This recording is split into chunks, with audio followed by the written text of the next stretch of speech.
Welcome back, guys. Shade Tree Mechanic here. Chris, if you're new to the channel, welcome. This is my ongoing saga with my 2001 220 Larson Cabrio that's got a Volvo Penta 5.0 GLA in it. And before I went on vacation, I did the video on the exhaust manifolds, and while we were on vacation, this started occurring. Check this out. I'm going to turn the key, and if you did it enough, it would eventually kick over. And then when I got back and let it sit for a couple of days after using it about 16 hours, I had to hit it with a hammer, hit the starter with a hammer. So guess what we're doing? Replacing it. This is a Marine starter, which I bought off of Amazon. This is what the sticker said, made in China. No surprise, it's not OEM. The OEM starter was $300 and some odd dollars, $350. This was $100. It does have a aftermarket starter in there, and that's lasted for 4 years, I think. Reason I believe that it's shot now is because I did not leave my battery open at my slip. We got a whole bunch of rain, and I'm pretty sure it got submerged. And anyone familiar with boat engines getting submerged, it likely really screws up your starter. So that's my theory or hypothesis. So I'm going to replace it, and you guys are going to come along. Hang tight, and I'll get the old one out. In case you're wondering, if you've never done it before, this is the front of the engine. The starter is basically underneath the exhaust manifold over here on the side of the engine. It's pretty far down there. As you can see, I've got a little tiny square, and I can get my arm in here. So it's pretty tight, but I'll try to do my best so that you guys can see what's going on. All right, sit tight. All right, so that's the best view I can give you. I have some very astute followers on my channel who I'm sure would have asked me if I checked the connections, which I did, and they were actually loose. And I've already tightened it up and attempted it again, and it's the same symptom. As you can see, it's really corroded, so it's probably due for one anyways.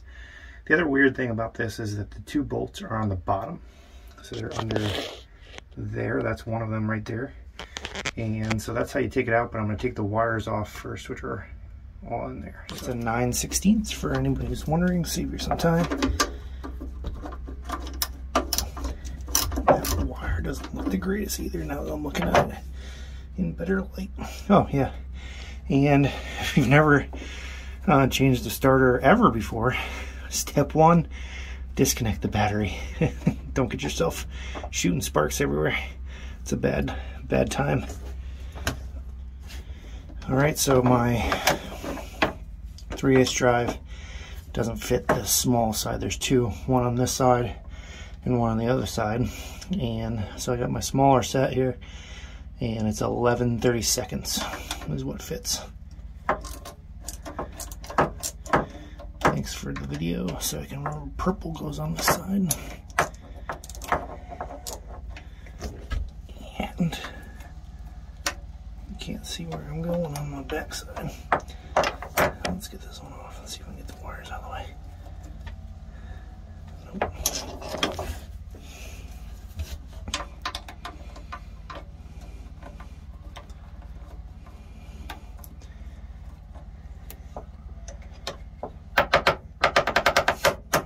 There it goes.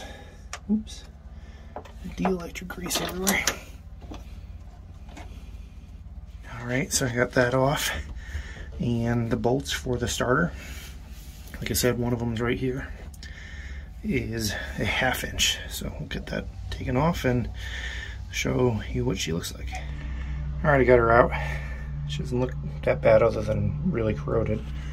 There's a space. You can see the flywheel on there. So let's get the new one hooked up and keep moving. So I realized that you might be confused about where things go. So these two large orange and red, I don't know if it's going to be the same on yours, but go on the main post, and purple goes on the small post closest to you. So that one, and white goes on this post, and those are all the wires, the kind of accessory wires, and then the main red power wire goes on this post as well, over these two. All right, sorry about the lawnmower in the background, but I guess suburbia. Anyways, so I'm putting the main bolts back in. I just wanted to give you guys a heads up. If you've never done this before, it's the 2 bolts, but it's very challenging. As you can see, there's a gap, so it doesn't want to keep itself straight. So make sure you get both bolts started before you go tightening one or the other up. And I'm just going alternating back and forth until it starts to cinch itself up. I did tighten in the smaller 2 wires, and I left the larger ones loose, so I'll tighten that up once the starter is situated. But I thought that that's a helpful hint, because in the past I've gone to put in components and tighten one bolt all the way up, and then you can't get the other one in. So, all right, guys. Well, the wires are hooked back up, bolts are tightened. I'm sure there's a torque spec, but I'm just going to go to tight. And let's test her and see what she does. I am going to slide this, I'll show you that wire cover over it, give it a little extra protection. And there's a little wire loop right there that I'm going to hook up. So I'm just going to do that, and then I'll crawl out of here. Moment of truth. I'm going to try the key, see if she turns over immediately. And she does. We're all set, boys. She's going back in the water.